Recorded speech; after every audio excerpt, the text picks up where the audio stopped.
观众朋友，大家好，欢迎收看6月17公视台记台下晡新闻，我是陈怡芝。咱先来看今仔日的新闻重点。海军兵团男昨暝有一个上兵为甲板跳落海，哪像是要逃兵，落尾家己上岸，无性命危险。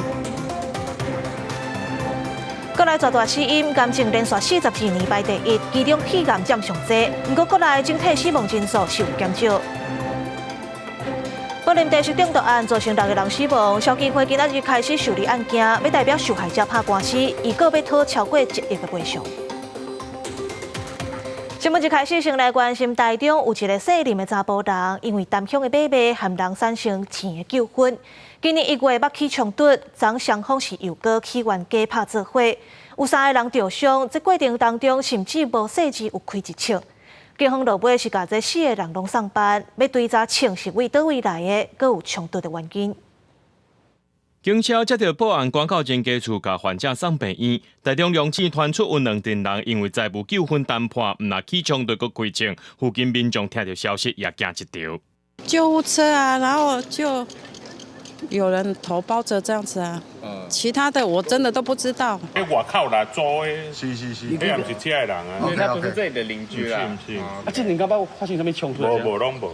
监视器翕到37岁姓林的查甫人，16早起5点和朋友赛车，结果32岁姓林的查甫人因兜要谈判，不过过程煞拍起来，37岁这个就提枪出来，想袂到煞开一枪，虽然无弹到人，不过开枪的人就赛车先栓啊，冤家相拍受伤的3个人拢送病院。事后在被害人家中的这个洗衣机底下发现开枪的这个枪支1支以及弹夹1个，子弹5发，已经击发过的弹壳1个。警方调查发现，这2个姓林的查甫人因为单乡买卖有生理的纠纷，今年1月就爆发生冲突。迄当时37岁姓林的就提枪出来顶，一概搁开枪。虽然双方下体枪的来源，警方也是甲涉案的4个人，依照违反枪炮弹药刀害管制条例含伤害等罪嫌以上，也要追查枪的来源。记者综合报道。今年4月初，花莲大地震，地区东部的员工到达拢真惨淡。即阵佮传讲台东有游客检举民宿伫公共一间装摄影机咧偷翕。目前警方已经咧调查，那业者嘛关门停业，伫面册回实底。官府表示，若调查确定违法，就会撤销这间民宿的登记。台东县政府稽查人员早起去这间技术伫公共一间装监控摄影机的民宿调查，不过这间民宿已经关大门，业者16日也伫面册回实咧，无要搁做陆续业。官府表示，业者行为已经涉嫌违反发展员工条例、甲民宿管理办法相关，应废止民宿登记。违反善良风俗、情节重大者，得处20万以上的罚金，甚至于最重可以撤除他们的民宿牌照。花东大地震了后，东部员工订房率一直落车，即马搁传出民宿业者偷翕，员工可能搁受影响。台东县民宿协会表示，这间业者毋是民宿协会会员，80多间的协会会员拢会遵守政府规定，伫公共区域装监视器一定会互游客看到搁打广告。已经生意不好了，还搞那个。装公共监视器的地方我们会写我们会表明说这个地方有在录影然后第二个。涉及个人隐私的，那就是包括房间还有预测那个是绝对不能装的。台东县委办在祈求者暗过饭店订房率无理想，官府表示会加强稽查旅宿房间安全。民宿协会也呼吁游客上好向协会会员或者是合法的饭店订房，才有保障。记者综合报道。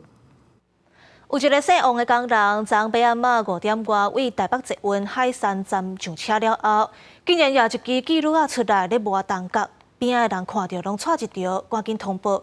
落尾警方是伫府中站，把这个工人踹落车。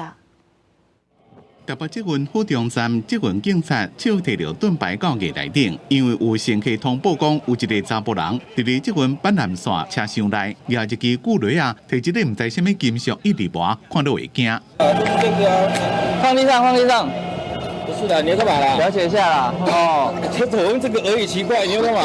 手拿骨雷是这位38岁姓王的查甫人，伊是伫咧做工的，礼拜下昼伫咧捷运车厢内底，将这支工地用的骨雷摕出来，用这个铜铁一直磨，讲是想要把这支骨雷磨好金。严高煞惊到其他乘客，乘客用对讲机通报，这群警察接到通知了，伫咧府中站甲人带落车。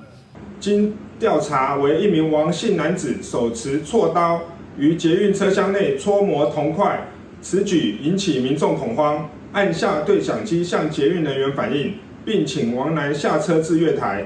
这群警察加邦桥派出所的刑事组，总共5位警察入去月台抓人。姓黄的查甫人是讲，伊是想要用这个铜铁啊，甲这支骨雷啊抹好金，并无举起来。警方伫咧侦讯了，依照违反社会秩序维护法上班。记者综合报道。新竹市西门派出所有一个姓洪的副所长，昨暝被发现倒伫房间，头壳着枪死亡。警方初步调查是副所长家己行底路，详细原因要搁爱调查。员警值班交接，发现洪远枪弹未缴还，察觉有异，立即于驻地3楼寝室寻找，发现洪远已自强倒卧勤务宿舍床铺。同仁立即通知119人员送医，经救护人员到场确认死亡。分局表示，这个姓洪副所长工课表现甲真认真，和同事互动嘛袂歹。代志发生了后，这新竹市长高虹安和警政署长张英兴指示爱全力协助后事，关怀家属，调查详细，帮助派出所心理辅导。另外，基于今年初到大已经发生8件警察想袂开行底路的案件。来看海军的民团舰，有一个上兵，昨暝10点半趁这军舰出家人港的时阵，为甲板跳落海，那像是要逃兵。落尾伊受水到和平岛公园上岸，甲台船公司的保全讨救兵。我们也积极的辅导他。那他其实平常表现的部分都还算正常，但是有一些个人一些一个小问题。那我们单位也积极在辅导他。那最近的话，目前的实际状况我们要再看的，已经跟他做辅访，可能对他的未来的继续服役，他有一些需要再跟家里面跟单位再做沟通。因为海军表示，这个24岁姓欧的上兵有上船4档外，讲有要搁继续做兵，爱搁和家属讨论。伊跳海了后，家己受水上岸，送病院检查，确定是无性命危险。若有风声讲，这个上兵袂惯系部队甲军舰的成果，无想要搁做兵啊。目前家人宪兵队甲军舰的人是正咧调查原因，搁有这跳落海的原因。前总统马英九伫2020年捌讲中国拍台湾的策略是首战就是终战，而且美国未出兵甲斗相共。不过总统赖清德昨伫陆军官校的100年校庆，讲这款讲法是投降主义，伊袂当接受。马英九的办公室所随批评赖清德是咧制造对立，引起战争。若国防部长顾立雄是强调讲，咱台湾无爱相战，赖总统的重点是爱有对抗的决心。不能够接受首战及终战的投降主义。总统赖清德前一天伫陆军官校100年校庆的讲话，被看作是兼职前总统马英九，马办马上回击批评赖清德是引战总统。国防部长郭立雄是强调，台湾将来无休战，赖总统的重点是爱有抗敌的决心。我想，总统的主要的意思就是我们要有强化自我防卫能力，那也要有抗敌的决心嘛，不能够接受投降主义啊，以不对称的作战思维来建构我们的重城贺主。咱猜修势作战，暗过无动偌久的问题，会用无对称作战下照敌军的战力，瓦解侵台企图。另外，金融时报引用知情人士的讲法，习近平捌讲到美国想要刺激北京武力犯台，郭立雄表示无清楚报道的真实性。不过，即马真明显，中共才是区域和平的麻烦制造者。军事围道记录15、16人工，有3只强舰出现伫外海，除了咱的海军舰艇伴航监控，日本海上自卫队的军舰也伫附近跟踪监视。16几天，国防部公布查到2只强机、10只强舰交台。中央地区搁再度观察对美国采购军售演前的状况。托式飞弹2B 从2018年起案至今是零筹获，测评好像有点问题。现在这个测评已经过了，所以预计在7今年的年底以前全数会交易。这个部分应该要据理力争，而不是他说什么就什么。而且我们在这里还帮他粉饰说，我们延宕的只有3案。我没有帮他粉饰，但是委员的指教是对的，我们一定要跟他据理力争。高立雄表示，3项对美国军售的重大延前，分别是1700粒脱式自比飞弹、66只 F-16V 加 AGM-154飞弹。脱式飞弹部分年底进前会全部交会 ，F-16V 今年第4季会交2只，交会时间依然维持伫2026年底进前来完成。记者综合报道。伫美国读官校的台湾学生齐和明，今年5月底招因老母和外妈去参加伊的毕业典礼。这马孙仔3个人煞伫美国发生车祸，老母和外妈拢重伤。都有公益团体和企业工会举办募款的记者会。目标是要筹募1000万，捐予因来做医疗费用。民间公益团体17早起伫咧台北办，居然叫做建军募款记者会，因为咱国有一位官校的公派留学生齐和平去美国读空军官校，顶个月以优秀的成绩毕业。伊的老母甲外妈去美国参加伊的毕业典礼，杀出重大车祸，爱外界捐款到3项支付医疗费用。相信的募款进度这么也公布。请个律师跟他们来医院来交涉啊，不能狮子大开口。我们国家，我们台湾浩德，经过3天的募集的话呢，已经募到700万。根据了解，齐和平自细汉出来环境就无好，老爸伫咧因2岁时阵中风倒伫咧眠床顶，拢是靠因老母饲规家伙啊。不过齐和平依然以正优秀的成绩，得到官校推荐公费到美国读空军官校。即马伊的老母甲外妈因为出车祸，颔管以下拢无法度振动，伊的外妈也怪水油脂。即马台湾除了将会派专机甲齐和平的出来人接转来台湾治疗，转来台湾了也予伊医疗协助。总统府秘书长潘明安是到募款记者会表达关心。蔡总统在第一天接到这样的讯息的时候，也指示我们很多的这个民间的好友，或者在公益团体发起了非常多的一些相关的一些协助。我联系来成立一个专案小组，帮徐浩明先生的妈妈外婆尽快在他的健康无虞的下面，赶快利用专机从科罗拉多州转到洛杉矶，再由洛杉矶华航接回来。那这个我们会尽快来完成。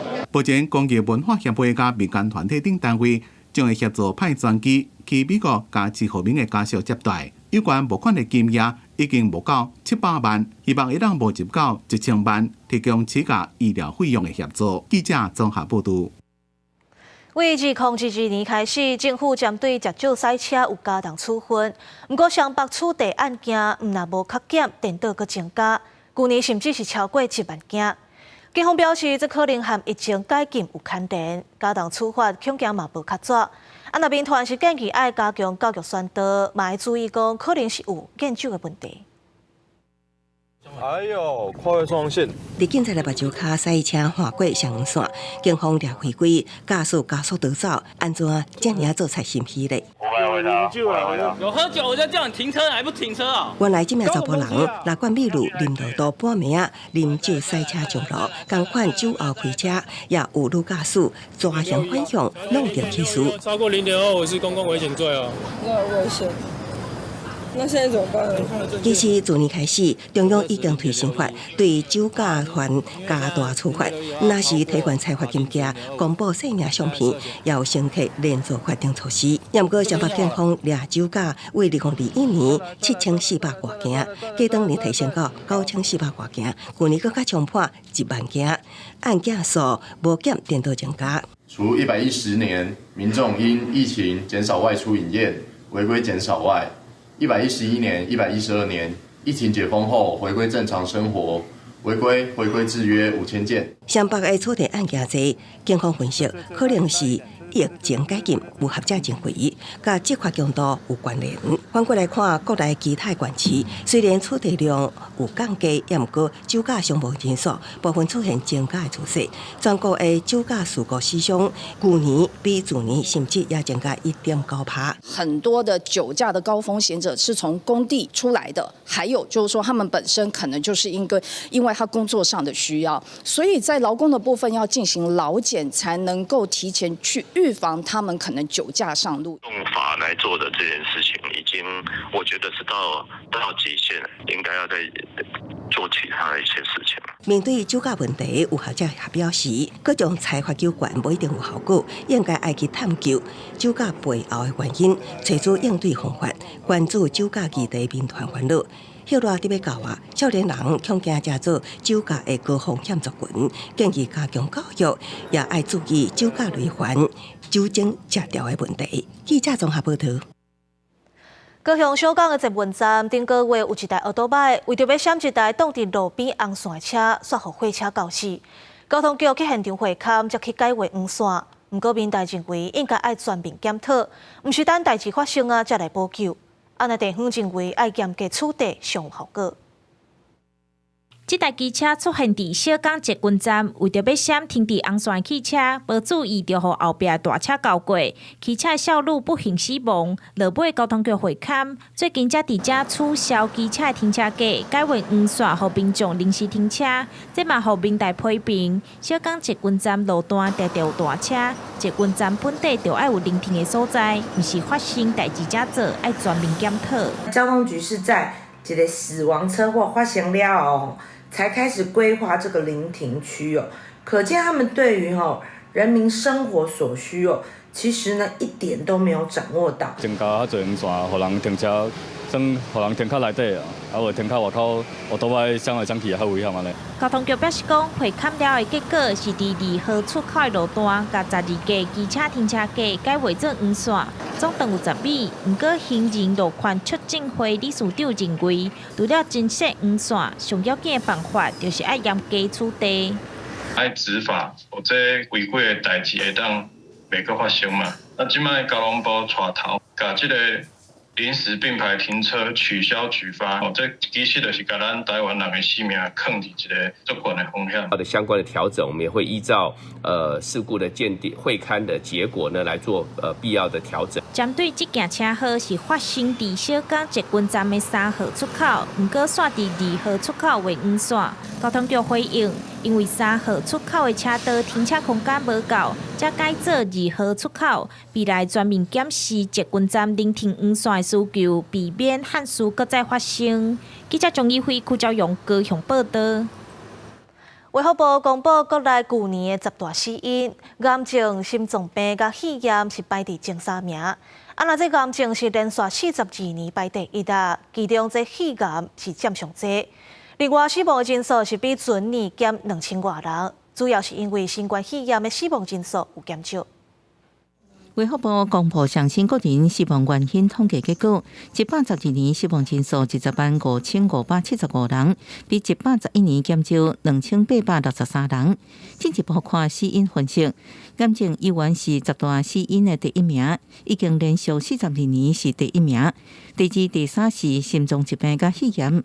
新冠肺炎111年是第3名，去年降到第2名。脑血管疾病、糖尿病是恢复到疫情进前的排名。112年跟111年相比，那大概是少了5000多人。那在去年因为 COVID 而死亡人数大概是8000多人。从今年年初到现在，目前大概是1000例左右。目前预估呢，今年的一个死亡率呢可能会低于去年。伫癌症死亡发生时间顶悬，112年平均每9分53秒就一人因为癌症死亡，比111年10分7秒近14秒。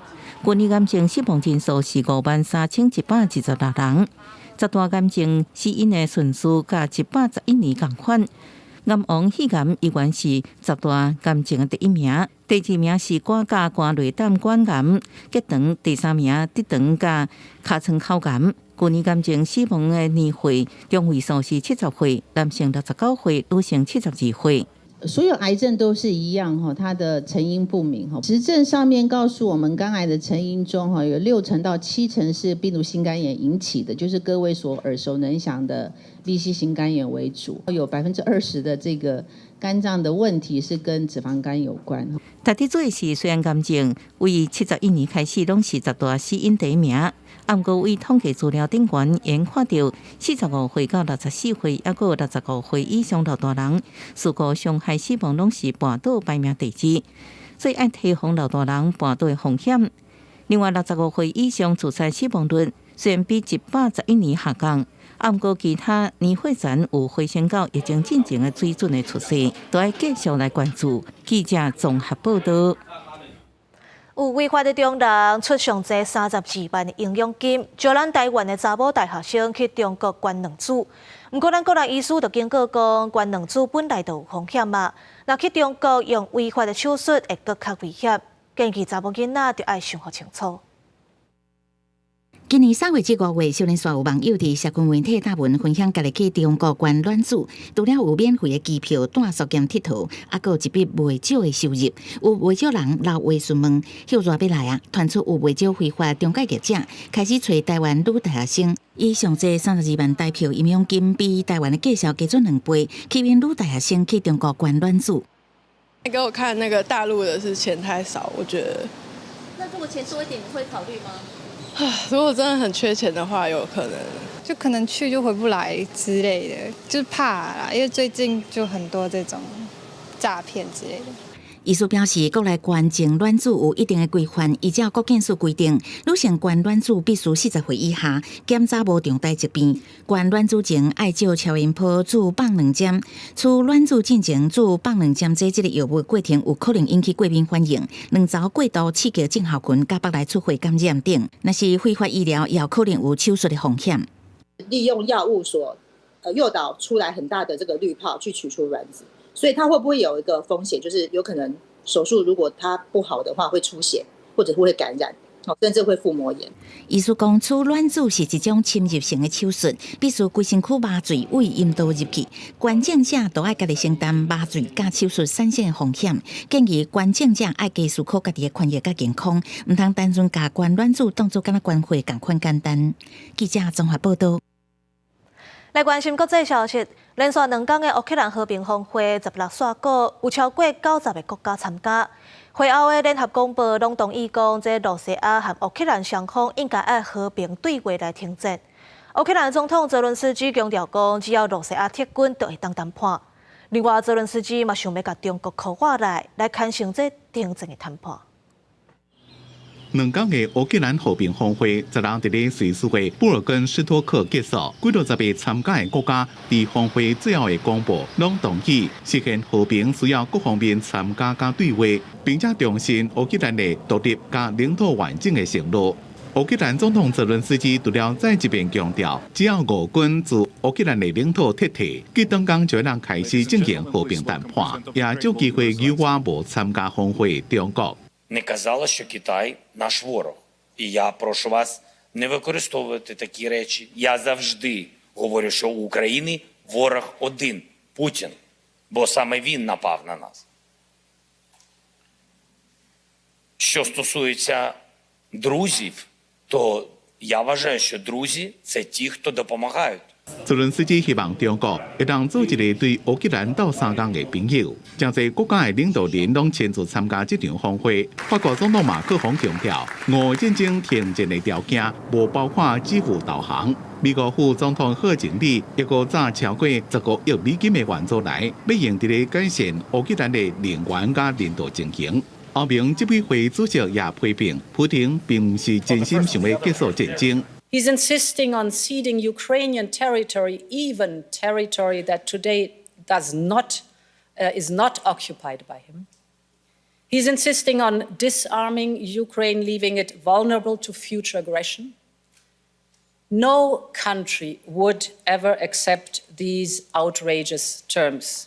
这场峰会有超过90个国家参加，目的是要讨论安怎结束俄罗斯所发动的这场已经27国的入侵行动，并且汇集全世界各国的意见。不过，俄罗斯并无受邀请参加这边的峰会。克林姆林宫强调，普京无排除甲乌克兰谈判，不过希望谈判的结果会让得到保证。Путин ничего не отвергает. Он не отвергает возможность переговоров.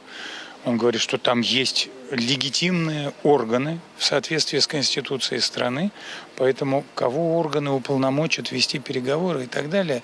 Переговоры, как правило, ведут экспертные люди, но фиксируют результаты переговоров легитимны. 另外，参加这边峰会，印度、沙特阿拉伯甲阿拉伯联合大公国拢维持因进前无经平起来立场。并无伫即份有谴责俄罗斯意味的联合公报签字。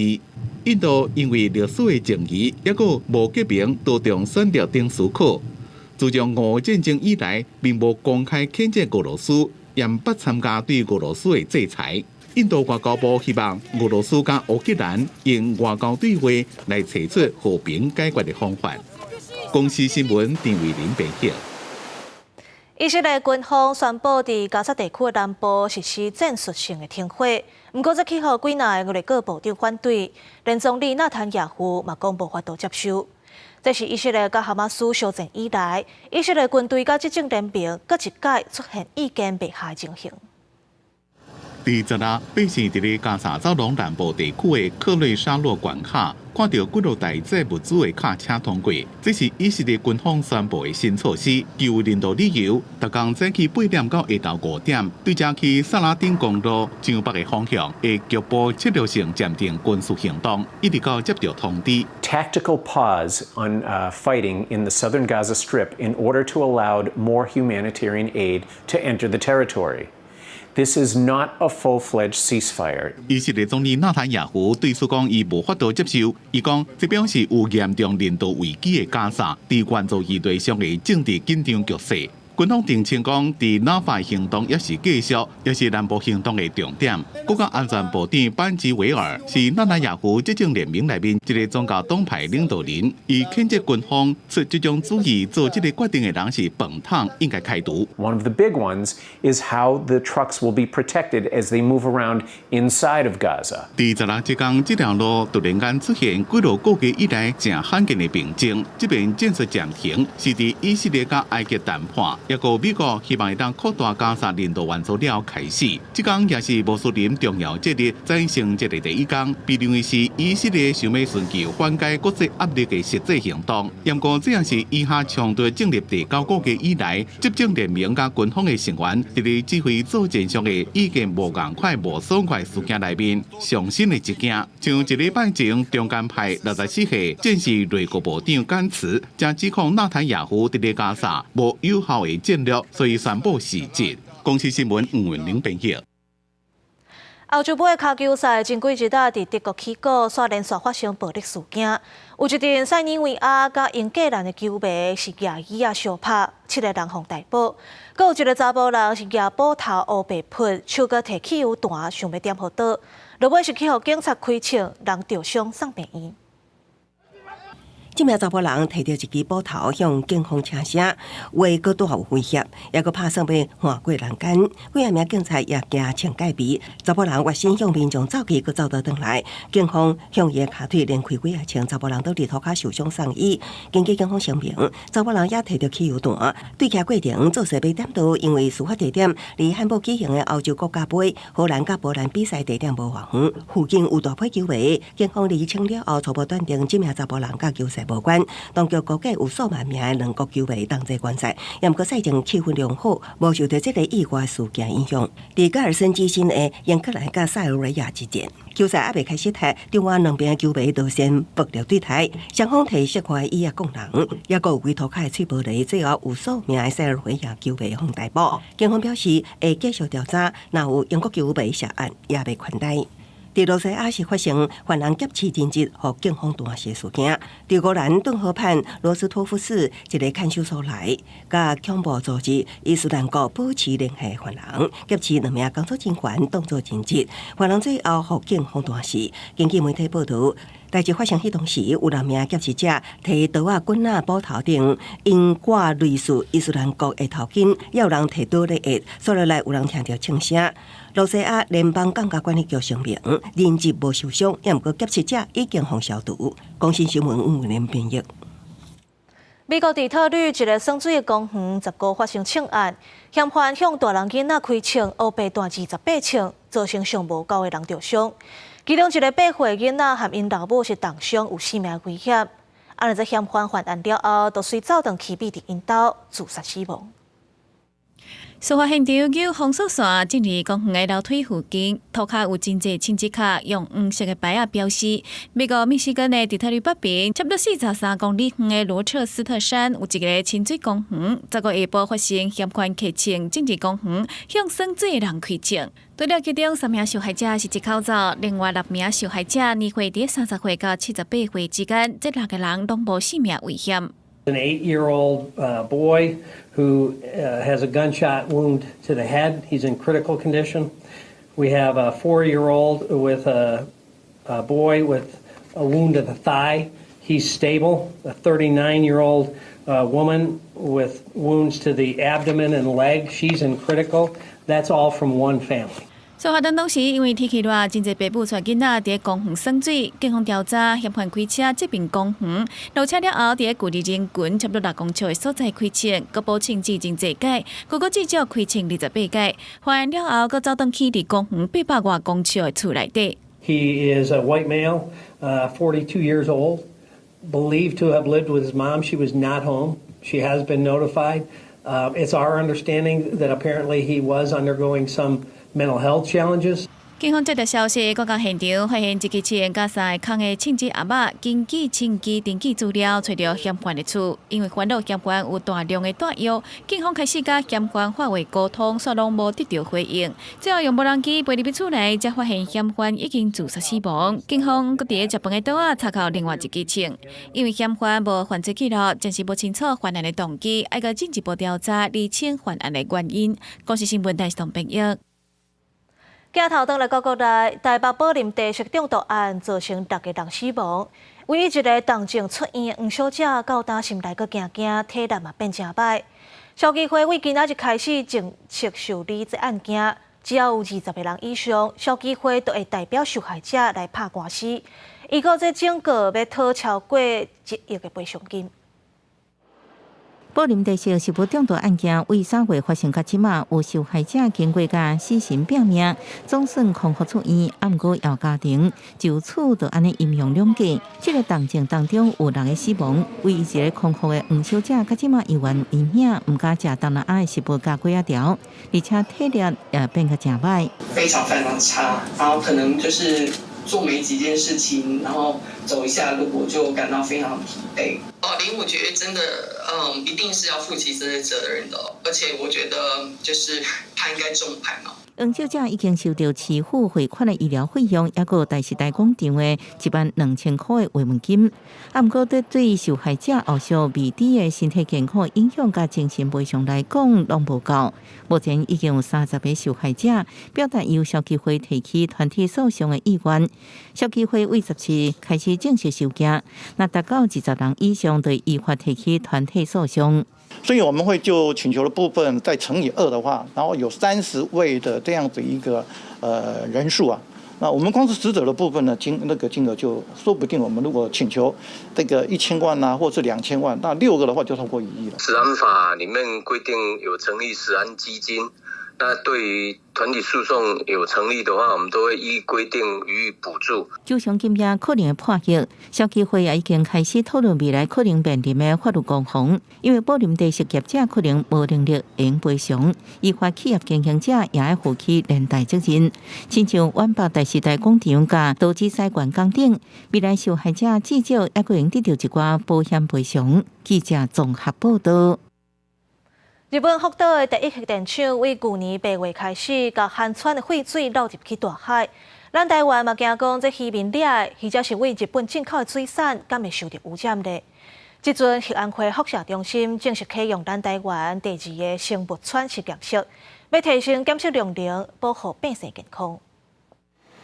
实验室人员切好鱼肉，准备冷冻速达来提取鱼肉的水分，要以水分样本来检测是毋是有氚。核安会辐射监测中心伫高雄的生物氚分析实验室17正式启用，主要检测渔民掠的鱼仔，也是日本进口水产品的氚含量。未来每当会使检测400件。因为氚它本身的那个射程很短，在空气中它大概只能走大概0.6公分的距离，所以它不容易被侦测。那另外就是说，鱼体内的水分如何把它取出来，也需要比较复杂的前处理过程。去年8月开始，日本福岛第1核电厂分配将含氚废水排入去大海，为检测排放的状况，把关民众健康。除了现有的国家原子能科技研究院、核安会辐射中心甲高雄市卫生局6月拢分别成立生物氚实验室，未来检测量会使对每年500件提悬到2000件。主要会针对那个组织态、这个自由态的这个船。那国研院那边目前也已经建立结合态的船，那这个就是看未来量能怎么样，那有没有需要大家再进一步来建立这个有机态的船。将有加持有的建本放入去机器内底开始检测，对采样甲完成分析大约需要3天的时间。放射中心表示，相关检测资料拢会公开放伫放射性物质海域扩散海洋资讯平台，互民众随时掌握。记者陈焕武、柯正俊高雄报道。金华城的建案容积率有840%，引起外界质疑有特权，则风波愈加愈大。即阵金华城指控台北市议员游淑慧作恶，伤害公司的商誉。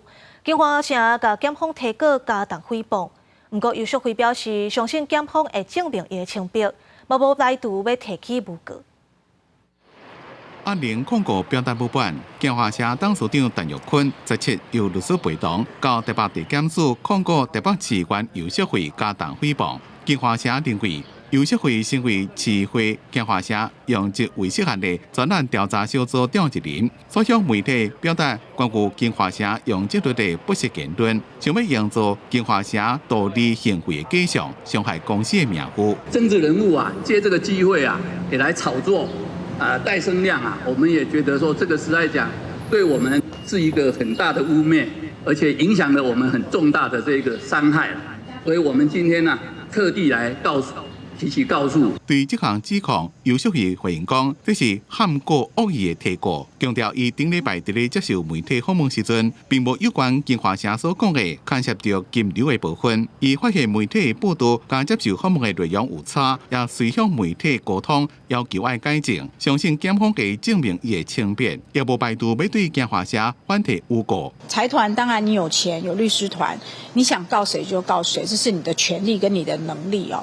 但是如果想要用这种方式来阻止议会调查行政部门的一些疏失的话，我觉得已经过了那一条红线了。金华城的案子已经进入调查程序，我们就是配合检调，提供各项的资料，同时我们也希望尽快的查明真相，厘清事实。因为金华城重建改建了后，并不是多金案，也不是违诺案，所提到高压用这奖励，规件案件互外界质疑，是不是有牵涉到弊端？市会做专案小组启动调查，检调已经收集相关证据进行了解。记者综合报道。有几个身心障碍团体透早去立法院陈情，因认为国内目前无针对身心障碍者坐飞轮机提出指引，致使每一间航空公司个人有个人的规范，拢无同款。民航局表示，已经有和桃园机场公司成立推动小组，针对兵团的诉求，会赶紧讨论建立指引。今年4月，坐电动轮椅去日本出差的林君杰，因为电动轮椅的电池看不出是毋是人拆。和骆驼航空拒绝停机，事后航空公司道歉，也专业负担伊改坐其他航空公司的机票。不过，信用团体讲，感觉失落其实，而且像这种坐飞机不方便的案例，只是真侪问题的一件尔。每一次都是一个拆盲盒的一个活动的感觉哦，就是说，我碰到不一样的航空公司，它的规定就会不一样。那有时候呢，你也要碰到地勤人员的态度也会有所不同。很多的重度障碍者都表示说，他根本就没有办法在机边领取到他个人的轮椅哦。重度的障碍者、极重度的障碍者，有很多人有他的坐姿摆位的一些客制化调整。当他坐在那一台机场的基本设备的时候，它其实就是不断的在受到身躯的一个伤害。甚至有视障团体讲，因规定目睭看无的朋友，小少要去马祖省，也有一寡目睭看有的人带进去，也毋过要坐飞机时阵，煞插一点互航空公司拒绝，理由是共团的一般人伤少，希望一当1对1。民间团体向民代陈情讲，国内应该制定信用者登机指引。和航空公司有统一的标准做，以便信众旅客唔知要如何是好。我们会来要求民航局必须拿出方案，告诉这些各大航空公司跟机场公司到底该怎么做，怎么做才是尽到最基本的义务。对此，民航局回应讲，为了要服务身心障碍者的旅客，除了要求各航空站甲民航业者爱伫咧官网设置专区。民航局也伫咧官网建立平台，连接相关的网页。民航局也已经甲土机公司最近成立通用化无障碍交通环境的推动小组，希望来讨论民间团体所希望的建立统一指引的建议。记者综合报道。立法院卫生环境委员会和相关的部会去桃园中立考察幼稚园校车管理、有司机聘用的问题。毋但要去听第一线讲因拄到的问题，嘛要举办座谈，希望会当帮助政府的政策甲法规会当制定甲更较好势。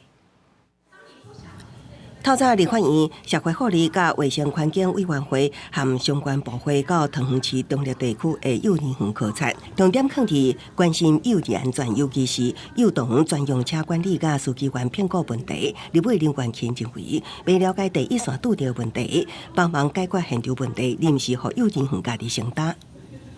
它又没有加上所谓我们想要的安全配备的这样的考虑的话，那很多时候会安全性会转嫁到我们直接营运者的身上。所以来听取意见的话，可以帮助我们是不是可以让政府的政策跟法规可以制定得更好。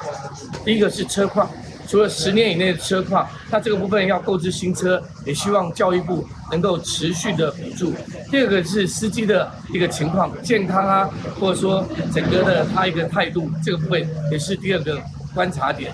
依法，娃娃车的车龄未当超过10年，载运对象是自我保护力较不足的幼儿。立委罗明德认为，互无合格的娃娃车满街走，更加造成幼儿交通安全威胁，要求交通部伫检车时列处违规，警方也加强执法，挑检违法上路的娃娃车。现在我们比较担心的，也就是我们俗称的白牌车的部分哦，就是在路上，它不是这种幼童专用车的一个涂装，但它却载了满车的一个孩子。长期关心儿童安全的监管基金会表示，有使用政府规定买的儿童专用车，多数无问题，会定期检验甲相关安全维护，也有监理教育相关单位联合稽查，确保囡仔行车安全。也毋过违法被白车问题，是希望相关单位提出办法，也提醒家长，幼儿坐政府规定的幼童专用车才有保障。记者综合报道。来关心天气，受到北边海上风面的影响，礼拜三进前，北部、东半部就要注意可能会向上大雨。若其他的所在受到热对流的影响，要注意过道会落西北风。另外，这礼拜5就是夏至啊，温度会加悬，提示观众朋友就要注意，唔通晒着伤。拜日透早，台湾西半部地区毋是落咪咪啊雨，就是乌阴天。气象署讲，台湾即马透南西风，北部海面上有一个风面，加上热对流真旺。北部、东北部地区拜三进前要注意向落大雨，其他地区要注意过道的西北风。因为北部沿海、南屿、绿岛、甲马祖受风面的影响，要注意8级到9级的强风。今明2天都还是在锋面的前缘哦，天气上还是比较不稳定一些。随后到周3之后呢，随着高压逐渐的在增强，这个锋面也逐渐的往北移动。那可以是周4一直到假日这一段时间，天气上呢会越来越稳定。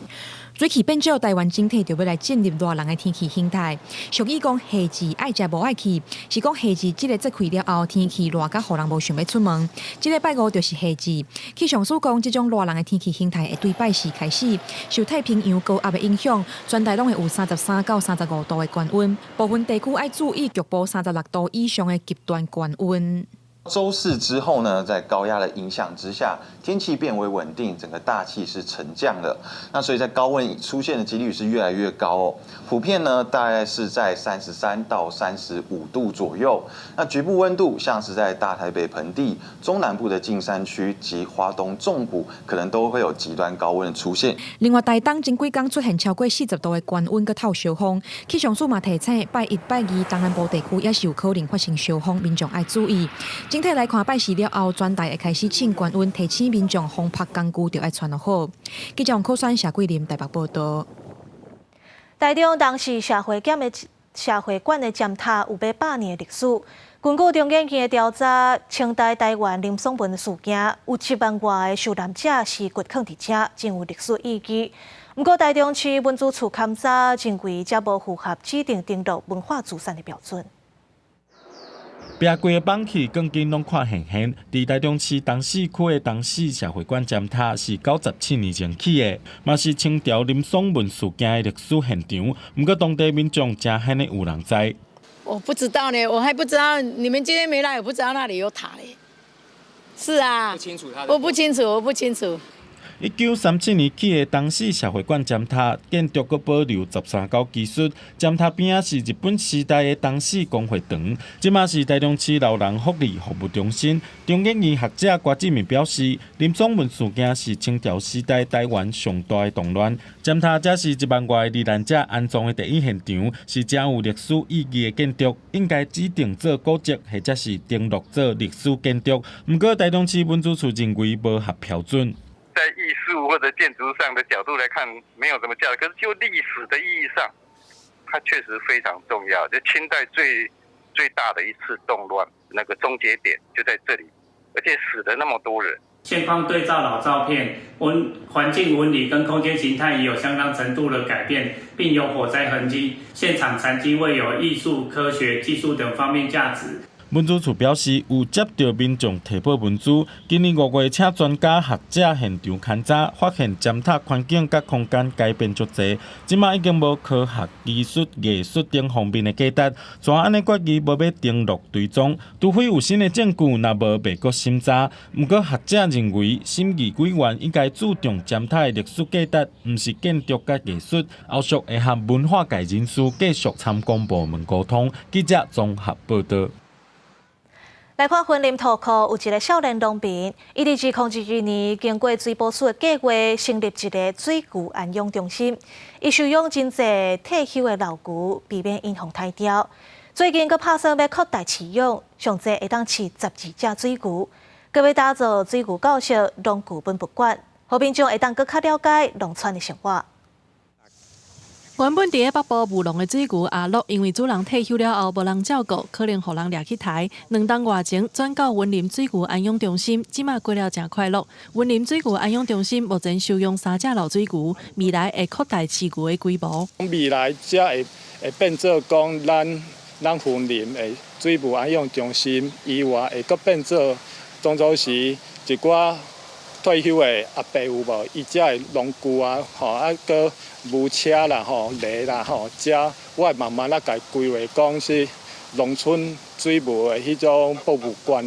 负责人表示，当初收养老牛是为着避免因互人掠去抬，一直到2020年，透过水保署的计划，成立县内第1间水牛安养中心。这款的故事也互人放入英文教材。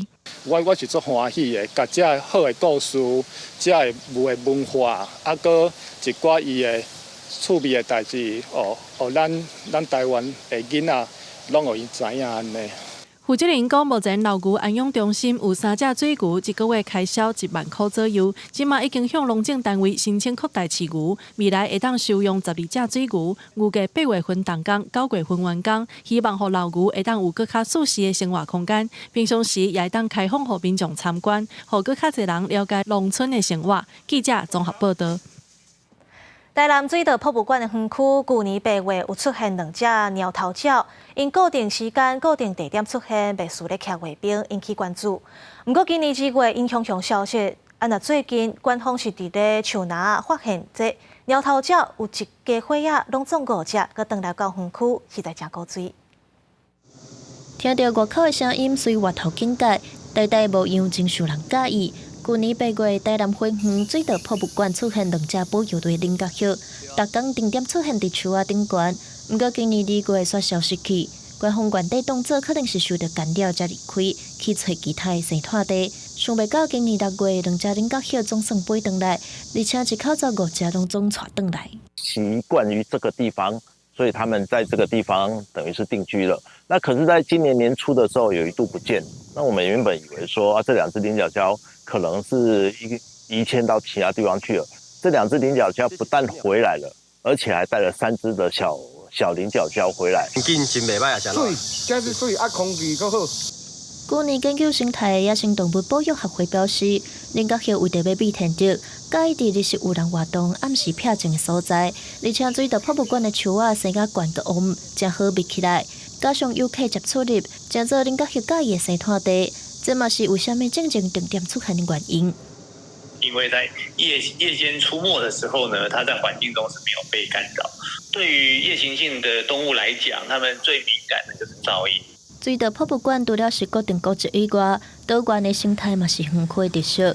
真正就捌有保育类红樱，还佫有花啊花上山暗光的幼鸟啊，佮加上即摆发现的菱角叶一口罩，拢有重要的自然保育意义。官方嘛呼吁唔通去甲干扰，避免影响菱角叶的生态地。记者文正雄台南报道。在体院联名连续2届摕到 MVP 的台湾欧巴阿巴西，正式加入日本比联名的1级球队。接落来新的赛季，伊就会上场比赛啊！这嘛，互阿巴西成做台湾历来第4个拍入去日本职业篮球的球员，嘛是头一个入去比院联名的选手。同时也宣告台湾黑豹阿巴西正式加盟秋田北部喜悦。穿土红色0号的球衫，台湾欧巴阿巴西正式加盟日本的秋田北部喜悦，同时也签复数年的合约，将做台湾第1位去日本比院联名拍球的选手。打篮球是一个开心的事，我只是去了不一样的一个地方，他很看上我自己的防守还有进攻能力，然后那时候来就跟我讲，其实秋田他们那个球队其实有点像我之前在中心的时候那个打法队，其实我是看到那样子，然后我就觉得说耶，我就是真的蛮想要去这个球队的。面对未来的挑战，阿巴西正期待。伊职业比赛正赛球季拢伫咧体院联名，先发中线特工阿巴西伫咧去日本之前，捌摕过体院联名2遍的 MVP， 表现正赞。球团也甲日本国家队明星球员富坚勇树8千过0号球衫传承予阿巴西，代表对伊的重视。其实我没有压力，因为0号一直都是我就是很喜欢的一个号码。对他们也有跟我讲那个故事，我就想说就是很高兴他们就是把0号让给我。对，穿这个背号也可以让我在日本就是有好的就是表现的。プレースタイルもポジションも違うと思いますので、ちょっと彼のやっぱり良さを最大限秋田で生かしてほしいなというのも。球团讲，顶一个球季因30胜30败，以后的目标是要摕冠军，希望阿巴西加盟会当提升因的战力。阿巴西讲，摕冠军是每一位球员的目标，一定会100%全心投入，帮助球队摕好成绩。同时也各捐30万块予母校世新大学，鼓励学弟妹伫咧篮球这条路勇敢的家己追梦。记者综合报道。咱台湾社前的男一票报告，记者综合报道。天气报你知，最后来关心下半晡的温度。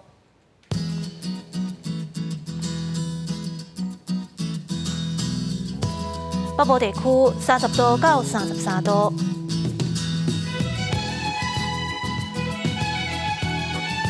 中部地区30度到37度，